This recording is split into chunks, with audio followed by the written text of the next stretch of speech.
This is the road approaching Langverwacht in the Orange Free State, where the New Zealanders were badly dealt with in February 1902.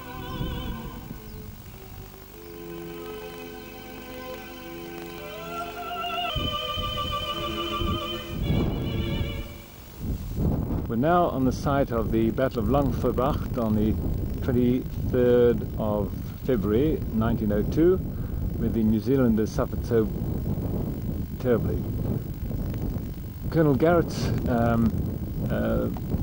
Orden line to trap de Wet and his commando stretched from the top of this hill slightly to the right, down this valley here, between us and these ridges, and at about this point near where we cross the Holz River, and the posts started, and they ran right up this ridge to the summit of this bluff, where they joined up with the New South Welshmen, where they had a pom-pom gun, and Rivington section of the cordon took over.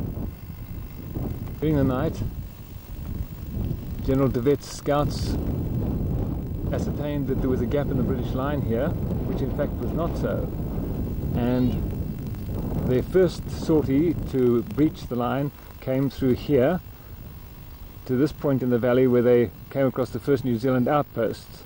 They then had to fight their way up the valley, eliminating each outpost as they went. These outposts did not run, they fought and died where they were. 82% of the New Zealanders in action that night became casualties. The second string of de Wet's commando and retinue actually came from behind the hill and broke through over the brow here and escaped. But that was all. Most of his wagons and followers were captured. This is a view from high on the slopes of Kalkkrans, the name of the spur that sticks out into the Holspruit River. The New Zealanders held posts from more or less where I'm standing, each post manned by 7 men, and entrenched down the slope and across the farmlands at the bottom to near where you see the road crossing the little spruit at the bottom. And then Colonel Garrett's line continued up the line of hills in the far distance. The Boer breakthrough took place between the river and this point. The initial attack came along the river, and then the commandos swung left and came straight up the hill towards my position, eliminating each entrenched post of the New Zealanders as they came, until they got to this point, opening a gap over half a mile wide, through which a fair balance of de Wet's fighting men got through. The Boers escaped in this direction, up past Mr. Jordaan's farm, which is in the trees, and out into the hills above. By the early hours of the morning, most of the fighting men had got away.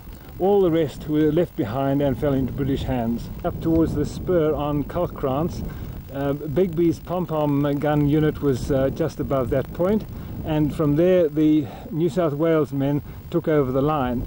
It was at this point that they bore hard left to form a considered front against the Boer attack, and the Boers did not succeed in breaking this position. However, they had made their point and escaped up the valley. This is the view looking almost due south from the spur of Kalkkrans.